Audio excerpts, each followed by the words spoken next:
Hey everyone, hi, welcome or welcome back to my channel. Today I thought I would talk about books that are giving me comfort right now, as I've had an actual week of feeling awful. No, I didn't finish all of these books in 1 week, but I don't know, like upon reflection, they have been giving me comfort. So I thought I would do that while I get ready. Usually I get ready very early in the morning. It's one of the first things that I do. And for today, it's 1:40 in the afternoon, which is just so unusual for me to actually start to put on any kind of makeup. I'm actually going to take my hair down because I threw my hair up for a walk and I just don't want to feel awful anymore. We'll talk about books that are comforting in times of feeling terrible, and we're going to do that while feeling a little bit better by putting on a little bit of makeup. And yeah, I hope that you all will enjoy. What do you do when you're feeling not your best or like not yourself? I would love to know that. And yeah, without any sort of, well, subscribe if you're interested. Um, Without any further rambling on, let's go ahead and get into the meat of this video. Why am I feeling awful? I think a couple of reasons. So as I get ready, I will try and link some of what I'm using down below. A lot of it is connected to the YouTube retreat that I was able to attend. The retreat was called Creators and Friends. And so a lot of this makeup has to do with that retreat. And I'll try and talk about it too if I have the presence of mind to do so. Milk Makeup sent along a balmade, kind of like a lemonade, and it tastes of and smells of lemon. It's electrolyte lip balm. I'm a real YouTuber doing this. That's so bizarre. All right, I'm already feeling slightly better with like earrings in, hair down, and lip balm on. About a full 7 days ago, we had nonstop rain here in South Carolina, and at that same time, the weather drastically changed. It went from boiling summer to some relatively autumnal days. And I think with that shift, it set off some allergies that I have that I often forget that I have. I'm going to move these so that you don't hear them puttering around in the background. And so I forget that I have these allergies, and the allergies are just awful. They give me really, really, really bad headaches, and they'll disrupt my sleep. And I think they call them seasonal or allergy migraines. They'll set off some migraines. Meanwhile, I've also been thinking about it. That the last month or so, I've been so busy. So I think since school has started, my parents have been house guests in my house twice. I have gone on a trip. Ted has traveled twice. And then additionally one more time, but with the boys. And it's just been constant popping in and out of the house and adjusting for those changes, whether we have house guests or one of the parents are gone or everybody's gone except myself and Terry. It's just been a lot of change this year. That's okay. I just feel like sometimes I don't notice that I'm not processing change well until I sort of burst with, feelings. And then, as I mentioned, with these seasonal allergies, sometimes when I feel terrible and I'm not on top of figuring out what's happening with my allergies, which are all sinus. It's all sinus. It's all usually right in this area. Sinus headaches, and then I'll get migraines that start in the back of my head. I haven't gotten very many, but thank goodness. But they do happen. When I'm feeling just terrible for a long stretch, all of a sudden, like my mental and spiritual health, it takes like a nosedive. And I'm like, why do I not want to do anything I normally want to do? I cannot figure out why I'm feeling so bad. I have no bandwidth for anybody. I have no patience for anybody. I'm like trying to survive. Like I go into survival mode of like showing up at my work, and then when I get home, I'm like it's like shutting down, like a robot shutting down. Not that I'm a robot, but that's how it feels. That all of a sudden I'm like a shell of the self that I normally occupy. So, that happens. So anyways, all of this has been happening, and I'll tell you like another disappointing thing when I get to it. So what have I been reading among this odd season of my life? I do feel like I'm getting out of the sinus pressure. I'm starting to take allergy medication and doing all the things that I know to do, like of what to do, and to help myself like feel more normal. And once I can get to that baseline of feeling normal, usually everything else can kind of click into place. I'll have more bandwidth. I'll be able to show up in the way that I like to show up. I'll feel better. I'll be more cheery. All of that kind of thing. So I have hope. I'm just hoping this is the last day of just feeling very sleepy, very tired, very much like I could take a nap at any minute, and all of that kind of thing. For the base, as if you would all want to know, I'm using Estee Lauder Doubleware, which mine is very messy and well loved, but it's something I've used. I've bought in bottle after bottle after bottle. It's one of those hero products from Estee Lauder. It's been around forever. So what am I going to do now? I have a mirror. As I put on my brows, I'll tell you about one of the books I read. So during this period, I reached for my two most read genres, which is nonfiction and historical fiction. And so I decided to read My Policeman by Beth Ann Roberts.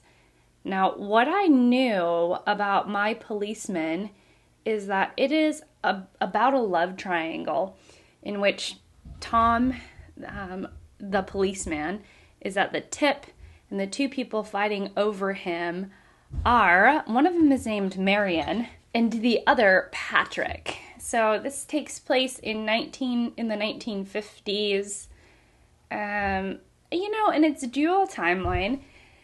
I didn't know exactly what to expect. I was like, okay, a love triangle. I think it's more of a literary take on a love triangle. The main character may or may not be queer, but is married to a woman. And at one point, he was in love with another man. And I don't really know what that means. And so the story structurally was really fascinating because we get Marion in her later years as in I don't know, in her 50s or 60s, and she's taking care of Patrick. Patrick has suffered a stroke, and she's reminiscing about when she met Tom, when they fell in love, how their relationship developed, how she felt about him, and that was really interesting. So it's like, how did we very much have that sort of structure where where we're headed. We're headed to this place in which Marion and Patrick are at least conversing in some way. But that, she's thinking back on this time where she didn't know everything that she knows now, and sort of reflecting on that while also telling this narrative of her relationship with Tom and subsequently Patrick as well, because she knew him in her younger years. And we also get Patrick's point of view, but in a very particular way that I don't want to spoil. What I didn't know was that this story is quite tragic. And that very much threw me off. I will have to just pop up a picture of the book. So I'm like, here it is. And I don't even think I showed you my copy. So the book itself the story itself is so tragic, so sad.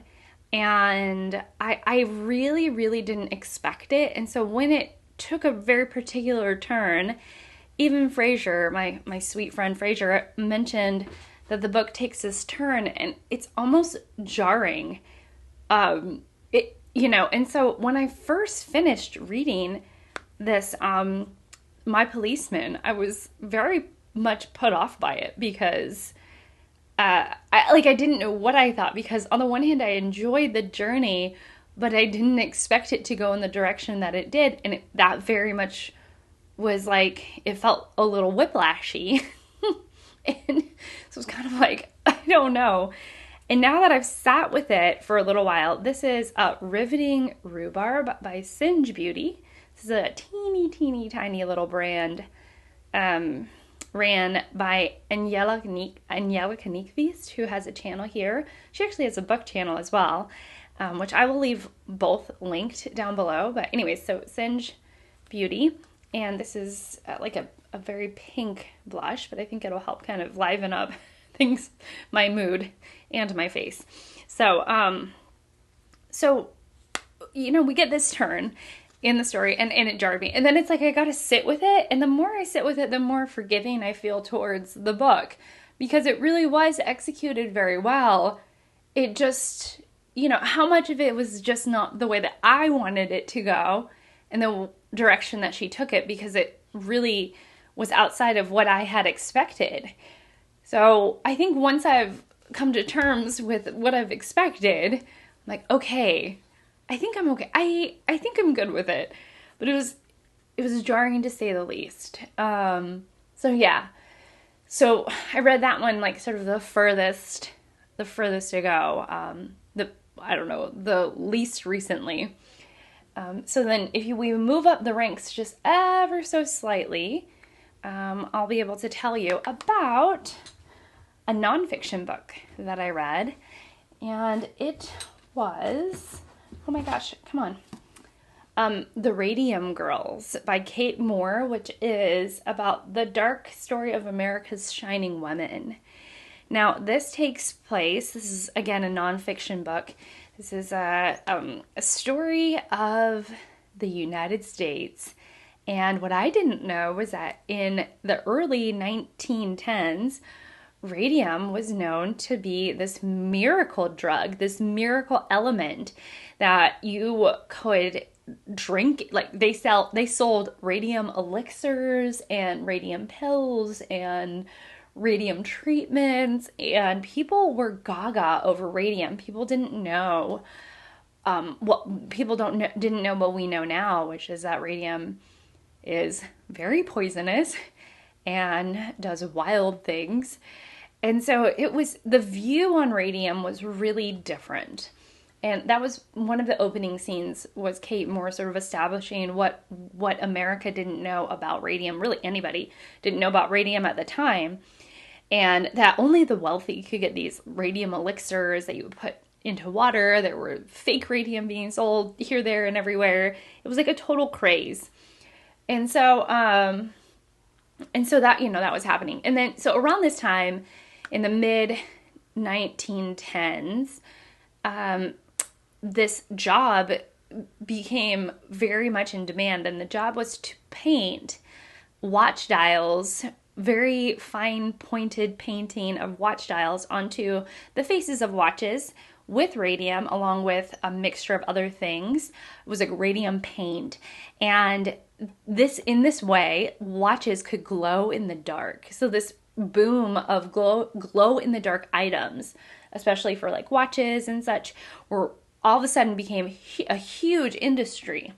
And so who did they employ for watch dial painting? Young women. And I mean really young.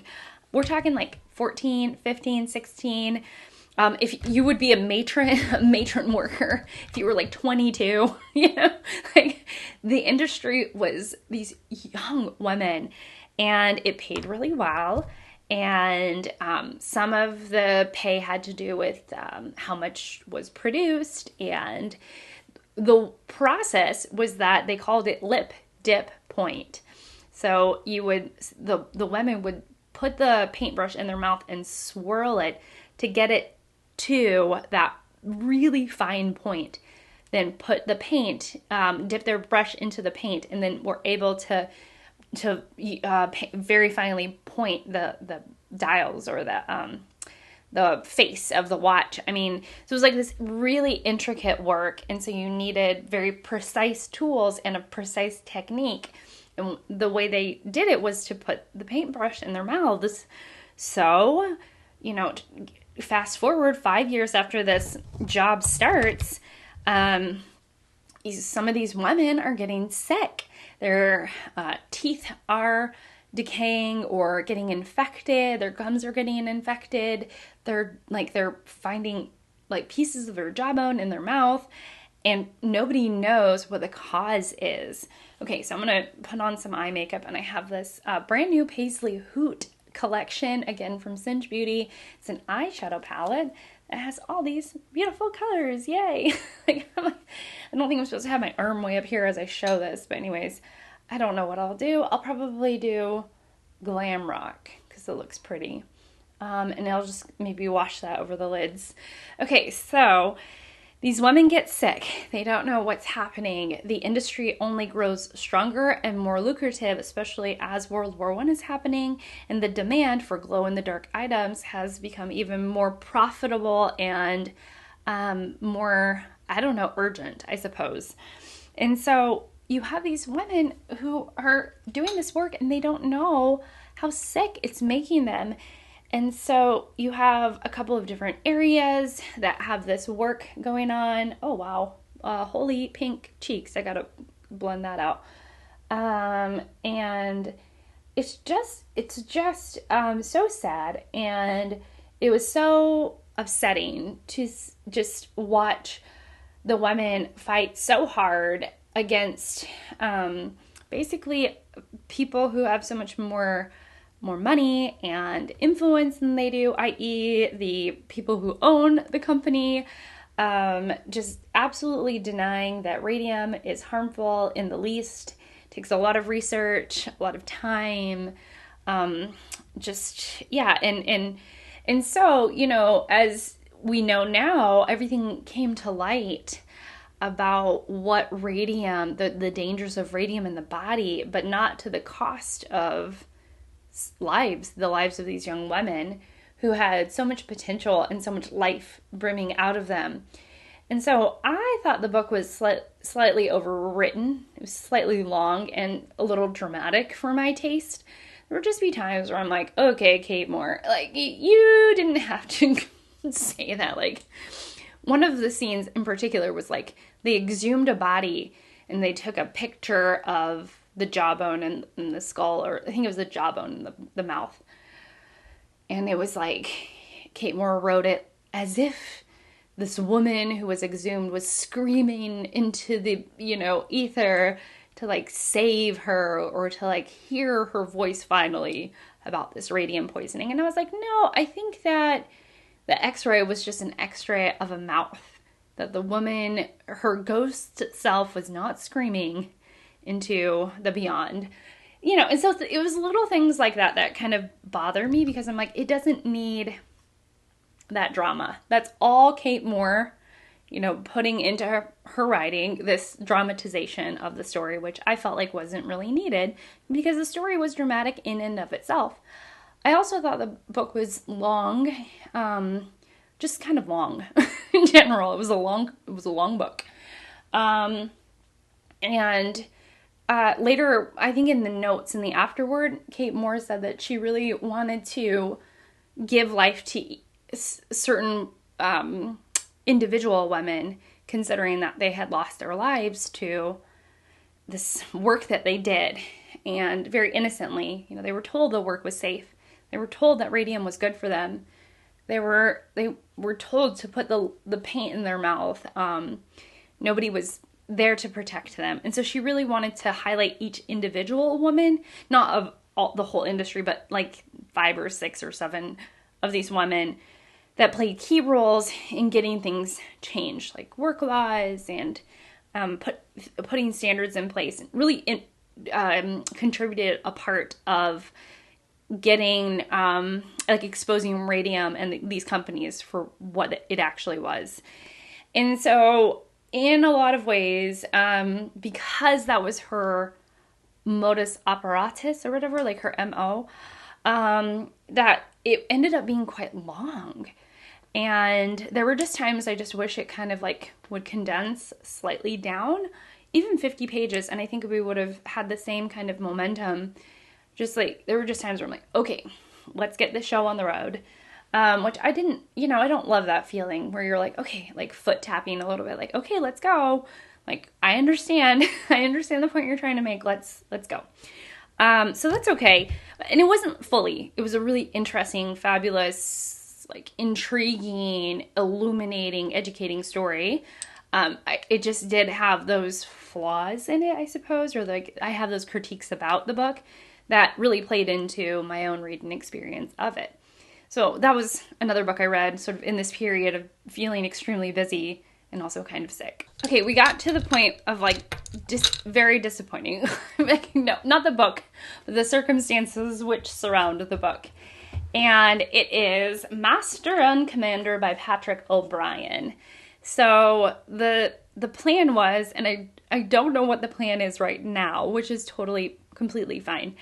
But the plan was that as I was reading this with Steve Donahue, he actually encouraged me to read it, and we were going to check in at the halfway point and then check in at the end because one of our readings is incredibly slow.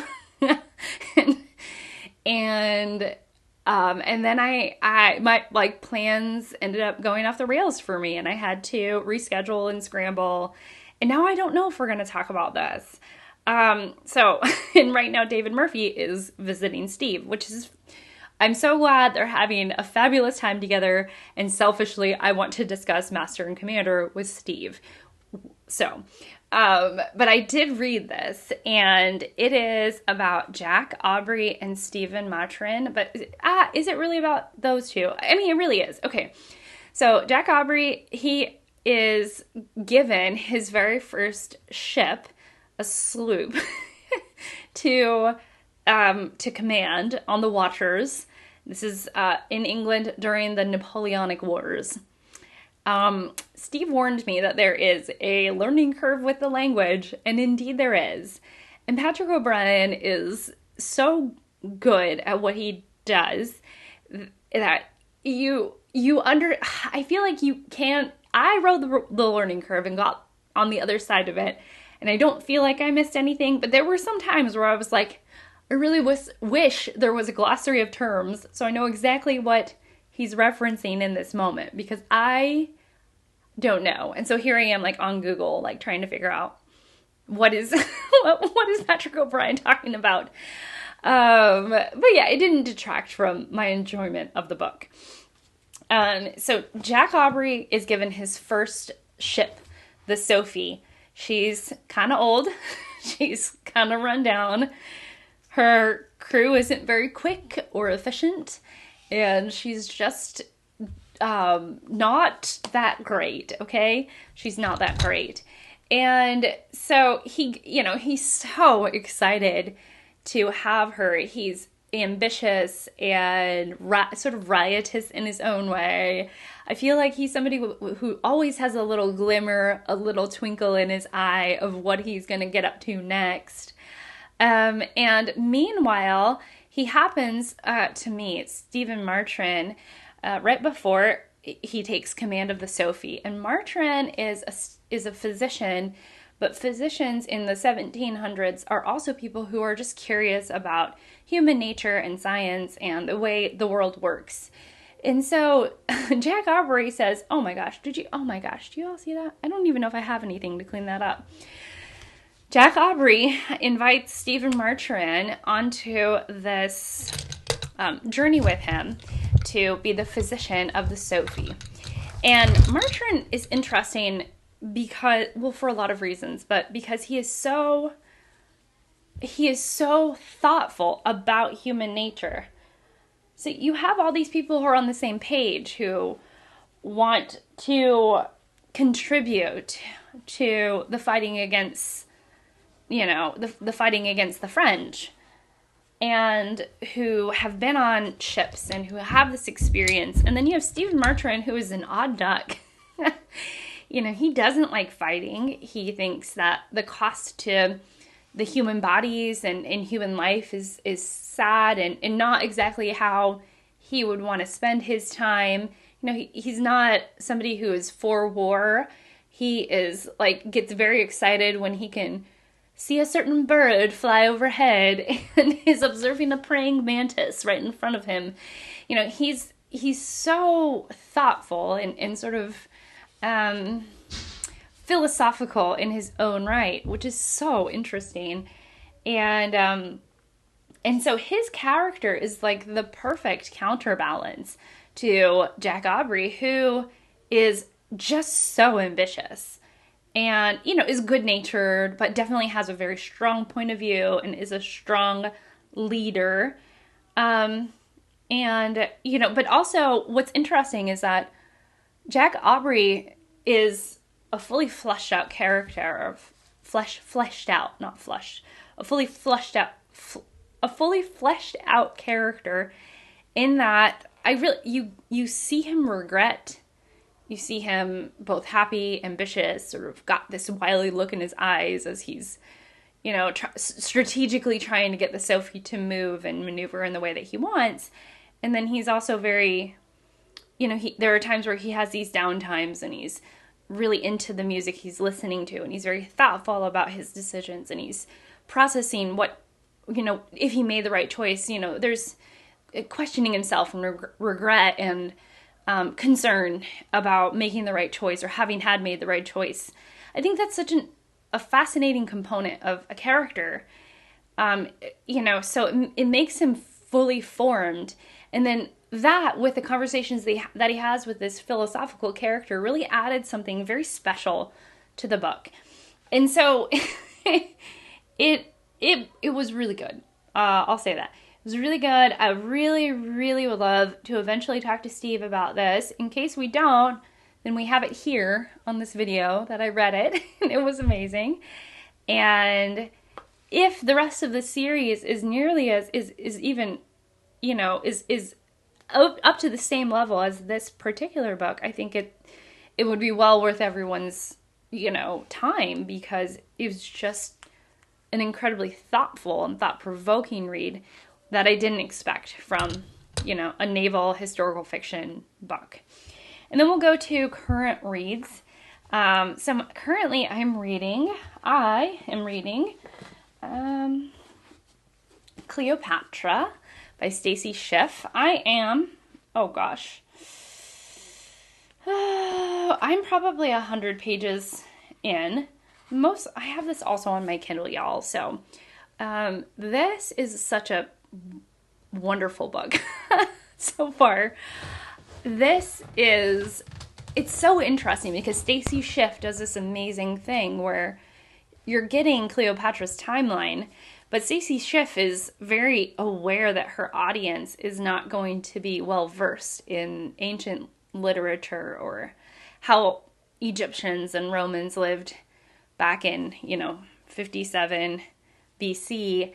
So she's doing this wonderful job of educating her audience while not talking down to them, and also, so very zoomed out look of the Egyptians and the time period, the culture, the customs, while also taking you through this sort of on the ground level look of Cleopatra's life and what made her stand out in history.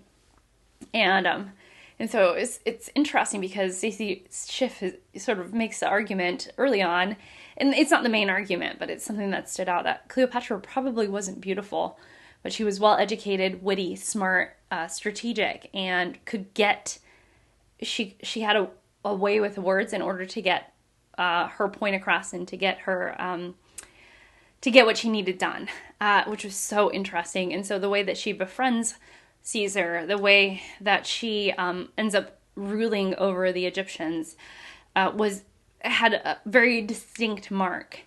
And a distinct style that is contrary or sort of is against what we think of as Cleopatra as in popular culture, which is so interesting. So this has been an absolute delight and an amazing read. And then I'm reading Witchcraft for Wayward Girls by Grady Hendrix. I'm about a third of the way through that book as well. I'm a third of the way through this and of Witchcraft for Wayward Girls. And that is about young women in the 70s who become pregnant out of wedlock and are sent to a home for girls where they're, it's very like intentionally, it's Grady Hendrix is being intentionally like cheeky when he's like to get, they're sent to this home to sort of play out their mistake, and then they can reset and live their life as if it never happened. So to go to Florida, have their baby, and then to enter real life again, and it would be just completely fine. And it's the first third is about sort of the way that these women are very much being lied to as to how basically this is after this period of time, after they have the baby, for which it'll just be like, and tra-la, the baby will be out. You give it to the adoptive parents and then you can restart your life. How all of that and the way that they're treated is just all going to go away and everything's going to be fine. So it's about like the women so far, about them reclaiming some of their power against that messaging and against the way they're being treated. And so I'm wondering how will go, but it is very literally the witchcraft that wayward girls practice. So I was like, oh, I had one of those moments where like, oh, the title says it all. So yeah, so that's what I'm currently reading, and it's giving me joy. And I'm glad I was able to do this with you all. What do you do? What are some strategies that you employ when you're not feeling your best? It's never fun, especially if it lasts over a long period of time. Like, how do you, like, not like, I don't know why I keep on saying, like, it's the Valley girl in me. It's the California girl in me. How do you manage when you're not feeling good? How do you manage your reading life? Any strategies you employ? I really try and keep things consistent and the same. So I still try and do my walking, drink a lot of water. And sometimes I just have to succumb to sleep in the middle of the day when I can and get a good nap in and be okay with not being as like productive as I normally am. Yeah. Or just as vigorous and happy as I normally am. All of those things. So thank you so much for watching. Thank you so much for being here. I really appreciate you. That is the final look. I should say that I used Sigma mascara, which is, I think, forthcoming. I don't know. Who am I getting forthcoming makeup releases? This is insane to me. So thank you so much for watching. Thank you so much for being here. I appreciate you immensely. And I hope to see you all in my next one. Bye.